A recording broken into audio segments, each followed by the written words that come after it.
Eu preciso conversar com vocês um assunto muito importante que está acontecendo em nossa sociedade, uma verdadeira epidemia de ansiedade, depressão, consequentemente, lamentavelmente, infelizmente, alguns casos de suicídio. Nós temos acompanhado na mídia pessoas famosas, pessoas jovens, pessoas bem-sucedidas tirando a sua própria vida. E nós temos percebido que essa ansiedade, essa depressão e atentar com a sua própria vida tem atingido principalmente os nossos jovens.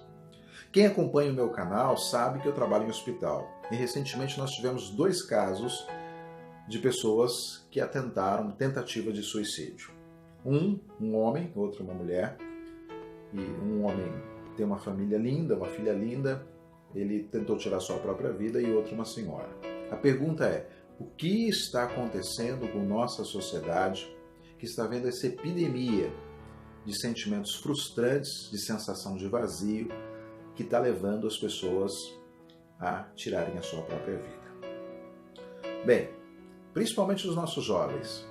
Essa epidemia está atingindo principalmente os que estão chegando agora, que estão começando a vida. Acontece que a nossa sociedade ela exige muito de nós. Exige que o jovem tenha um celular bom, uma calça boa, calças boas, tênis bom, aparente uma vida bem-sucedida, um certo sucesso, mas essa mesma sociedade que exige isso, ela não te dá meios de conseguir isso. E isso gera uma certa ansiedade. Por quê? Porque eu preciso mostrar que estou bem, eu preciso mostrar que eu tenho sucesso, eu preciso ter um padrão, mas essa mesma sociedade que exige isso não te dá meios de conseguir. Então, nos jovens, eles se sentem frustrados. Agora, com as redes sociais, onde todo mundo mostra a sua vida viajando, passeando, fazendo isso, fazendo aquilo, o jovem se pergunta, por que isso não acontece comigo? Por que essa vida eu não tenho essa vida? Por que eu não posso ter esse celular, essa roupa, fazer essa viagem, passear? Isso vai gerando uma certa frustração.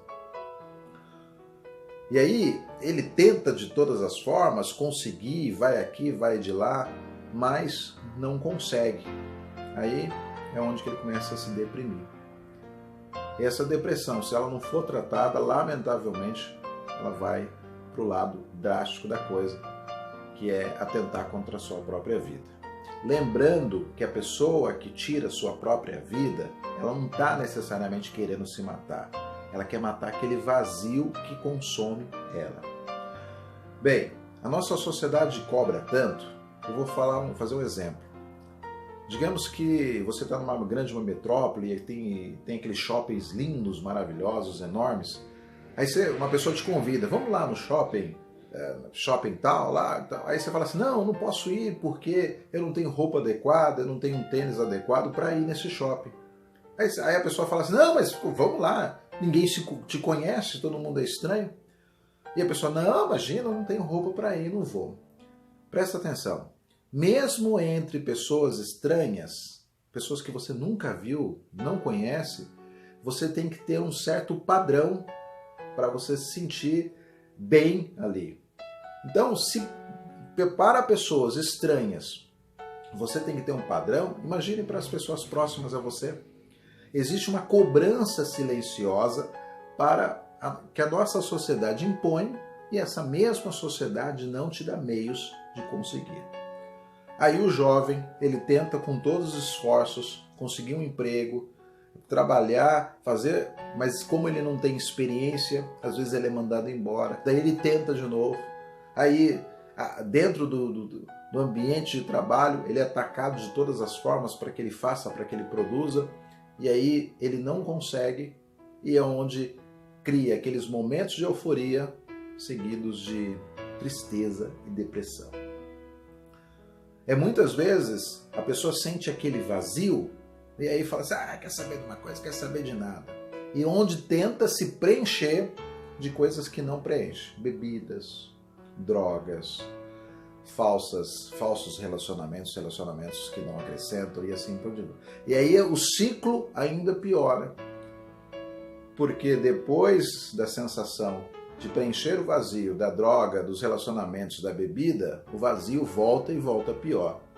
Então, euforia, depressão e... Mas eu vou falar um exemplo aqui. As pessoas buscam o sentido da vida. Qual é o sentido da vida? O sentido da vida é amar e se sentir amado. É valorizar e se sentir valorizado. E se não houver essas coisas, a pessoa ela se sente sozinha. E sozinho nós nos sentimos inseguros. Inseguros, somos reféns de uma série de sentimentos, angústias, vazios que, se não cuidados, leva para fins trágicos.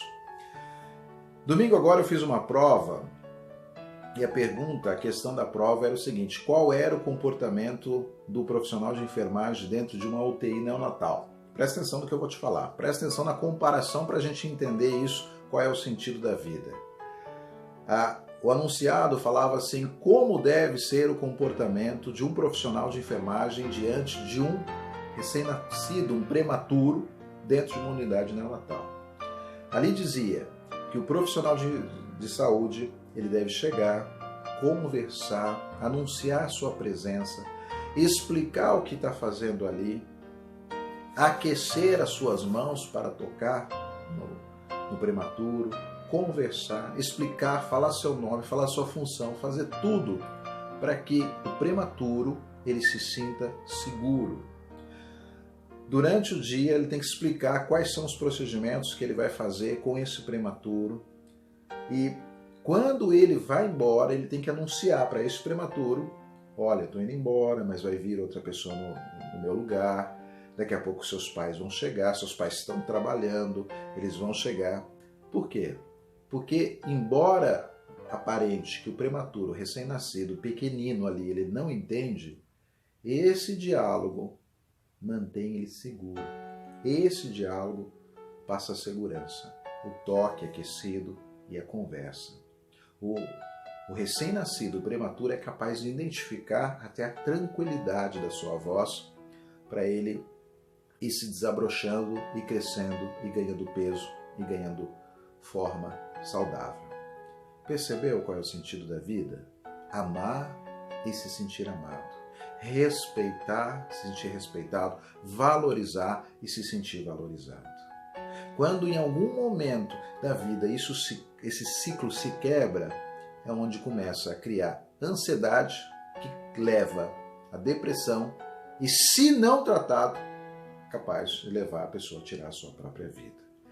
E hoje em dia, as famílias elas estão muito fragmentadas. Então o jovem vai para o mercado de trabalho e ele passa por várias situações ali diante de estranhos, pressões, o tempo todo pressões, e não tem às vezes para quem se reportar. Não tem acesso a primos, tio, amigo, aos familiares que deveriam ser um local de conforto. Não é. É onde que ele se sente fragilizado. Onde que ele vai procurar? Vai tentar se preencher de coisas que não preenche. Falsos amigos, falsos relacionamentos, bebidas e drogas. Aí, euforia com momentos de depressão. Euforia, depressão. E esse ciclo, se não interrompido, leva ao trágico. Antigamente, as famílias, a pessoa era no sítio, aquela coisa, os jovens cresciam entre os familiares, usava geralmente uma roupa só até os 16, 17 anos, conhecia sapato só a partir dos 16, 17 anos e sabia que quando casassem a comunidade ia se juntar e eles iam fazer uma casa e ia ficar todo mundo por ali. Então tinha uma certa segurança, não tinha aquela preocupação. Hoje em dia não. Hoje em dia, para conquistar as coisas é com muito esforço e nem sempre aquela incerteza se vai dar certo ou não. Sem contar a fragilidade da realidade hoje nossa, que tudo é muito incerto, tudo é muito inseguro. E isso faz mal. Por que eu estou falando isso? É porque nós precisamos nos atentar aos nossos jovens, porque eu tenho certeza que não existe dor maior do que um pai enterrar seu filho. E aquele sentimento de culpa, será que onde foi que eu errei? O que eu poderia ter feito? Então, nós precisamos criar esse toque, novamente, toque aquecido. Prestar atenção nos sinais, conversar, mas não conversar julgando. Ah, você fez isso. Sem julgamento. Aprender a escutar, aprender a ser amigo, aprender a se aproximar. É isso que nós precisamos. E prestar atenção nos sinais. Às vezes muito isolamento, muito conversando com os amigos, muito distante, tudo isso são sinais. Nós precisamos criar essa ponte, esse cordão umbilical novamente, porque os nossos jovens estão se sentindo muito fragilizados. Não só eles, mas eu sinto que eles estão não sabendo lidar com as frustrações da vida e está se correndo um risco muito grande de esses jovens que estão começando agora não saber lidar e partir por um caminho de desespero. Precisamos disso. Então, gente, mais uma vez, nós precisamos voltar às nossas necessidades básicas, aprender a escutar, aprender a ouvir, aprender a se aproximar. E nós, seres humanos, o sentido da vida é amar e se sentir amado. É proteger, se sentir protegido. É respeitar e se sentir respeitado como indivíduo. A base da família precisa ser essencial para que estes jovens se sintam seguros e possam lidar com as suas frustrações recebendo apoio. Não existe nada mais precioso do que os nossos filhos, não existe nada mais precioso do que a nossa família. Portanto, preste atenção nos sinais. Religue, não fale julgando, não deixe ele com medo de falar. Crie um canal aberto, seja amigo do seu filho, seja amiga da sua filha. Não chega lá, ele não vai falar mais. Se você fizer isso, ele não vai falar mais. E preste atenção nos sinais, isolamento, ficar muito trancado no quarto, não ter diálogo, tudo isso pode ser um vazio muito grande que ele está só esperando que alguém dê vazão para falar, para abrir. E quando se cria um abismo cada vez maior, pode ser que seja um caminho sem volta. Antes de isso acontecer, vamos voltar às nossas origens, o amor, aquele amor do recém-nascido, prematuro, que precisa ser aquecido com atenção, amor e carinho, para que desabroche e tenha sucesso verdadeiro na vida, que é se sentir amado. Ok? Boa noite.